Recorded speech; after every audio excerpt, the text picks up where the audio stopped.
In serious intellectual work, we do not believe in absolute beginnings because things rarely start completely fresh. Instead, we focus on important moments where old ideas are shaken up and new ideas come together with them in different ways. These changes in how we think about things drastically alter the kinds of questions we ask and how we ask them. This reflects the ongoing relationship between knowledge and power. Cultural studies as a distinctive discipline emerged from such a moment in the mid 1950s, characterized by significant breaks with previous traditions. Key texts like Hogarth's Uses of Literacy and Williams's Culture and Society played pivotal roles in staking out this new terrain. While initially appearing as continuations of earlier concerns, retrospectively, their breaks with past traditions were equally, if not more important. These texts departed from various modes of thinking by rejecting polarized cultural debates and emphasizing the significance of culture in reflecting social and political changes. Williams's subsequent work, The Long Revolution, further signaled the need to move beyond the established culture and society mode of reflection towards a different kind of analysis. Similarly, E.P. Thompson's Making of the English Working Class contributed to the movement by foregrounding questions of culture, consciousness, and experience, breaking away from deterministic and reductionist frameworks. These seminal works were not intended as textbooks for a new academic subdiscipline, but were responses to the immediate pressures of their time and society. They highlighted the importance of culture in understanding historical transformations and emphasized the intersection of culture with industry, democracy, and class dynamics. The early New Left, to which these writers belonged, placed the politics of intellectual work at the center of studies from its inception. The settling of accounts in these texts defined the space from which a new area of study and practice emerged. This moment of refounding laid the groundwork for the institutionalization of cultural studies in the 1960s and later with its characteristic gains and losses. The concept of culture within cultural studies emerges as a complex and multifaceted domain, defying simple or unproblematic definitions. Instead, it serves as a site of convergent interests, reflecting a convergence of ideas rather than a clearly delineated concept. Through the seminal work of Raymond Williams, two problematics concerning the conceptualization of culture can be discerned. The first problematic conceptualizes culture as the sum of available descriptions through which societies make sense and reflect their common experiences. This definition democratizes and socializes the concept of culture, rejecting earlier notions that emphasize the best of civilization. Instead, culture is understood as ordinary and encompasses the giving and taking of meanings in social processes. Art and literature are no longer privileged forms but are integrated into a broader cultural framework reflecting shared meanings and activities within communities. The second problematic approaches culture from a more anthropological perspective, emphasizing its aspect related to social practice. This view defines culture as a whole way of life, integrating various social practices into a cohesive whole. Culture is not merely descriptive but is threaded through all social activities, revealing patterns of organization and relationships. The study of culture involves analyzing the interactions between these patterns and understanding how they are experienced as a whole within specific historical contexts. Williams's exploration of culture challenges idealist and elitist definitions while also critiquing certain strands of Marxism. He rejects simplistic base superstructure models and economic determinism, advocating instead for a radical interactionism that sees all practices as interconnected forms of human activity. This perspective emphasizes the dynamic and complex nature of culture, transcending determinacy and recognizing the intricate relationships between various social practices. Several radical revisions of early positions in cultural studies have significantly contributed to redefining its scope and objectives.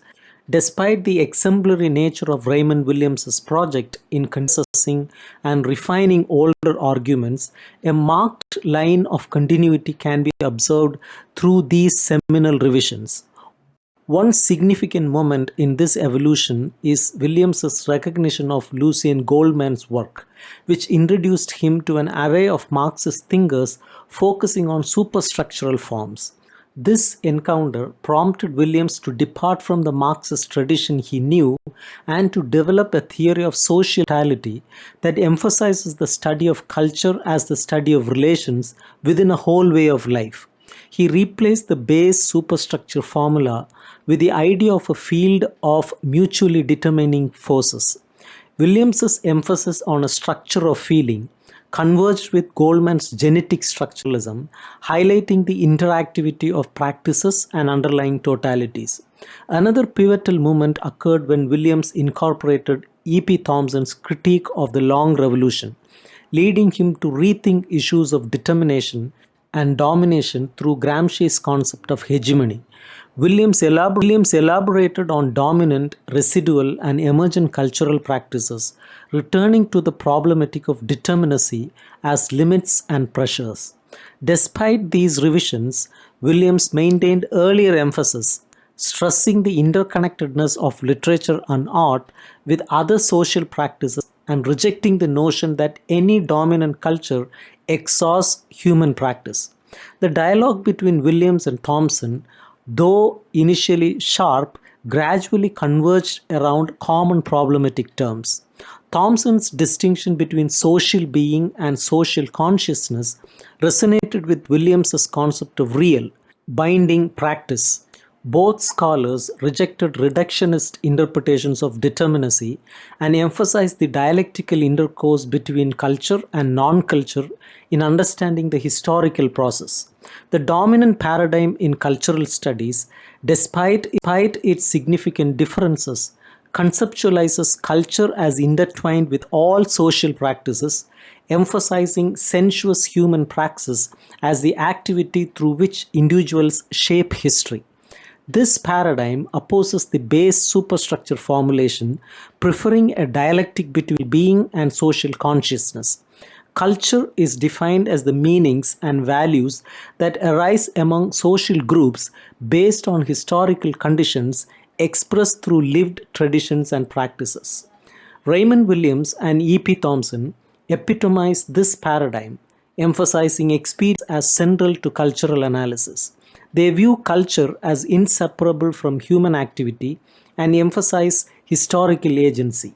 Despite variations in terminology, both scholars stress the importance of understanding how people experience and respond to their conditions of life.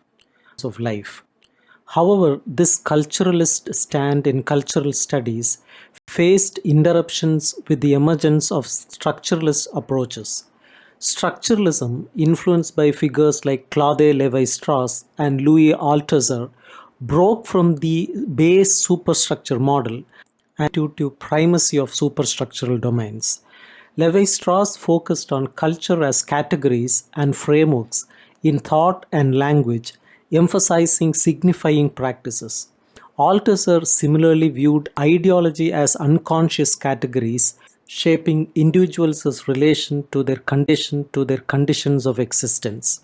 While both culturalism and structuralism reject reductionist and economist interpretations, they differ in their conceptualizations of culture and determinacy. Culturalism emphasizes historical agency and the interconnection of practices, while structuralism focuses on internal relations within signifying practices. Despite their differences, both paradigms contribute to a nuanced understanding of culture in cultural studies. One of the most significant points of divergence between culturalism and structuralism lies in their contrasting views on the concept of experience and its role in shaping understanding. In culturalism, experience is seen as the ground where consciousness and conditions intersect, emphasizing the lived aspect of human existence. However, structuralism rejects the notion that experience can be the foundation of anything, arguing instead that individuals can only experience their conditions through the lens of cultural categories, which themselves are unconscious structures. Thus, in structuralism, experience is viewed as effect rather than source of understanding. The fundamental difference leads to various other distinctions between the two paradigms. Structuralism tends to emphasize determinate conditions, highlighting the ways in which individuals are positioned within social structures that shape their agency. This perspective discourages naive humanism and emphasizes the necessity of understanding the structural constraints within which individuals operate.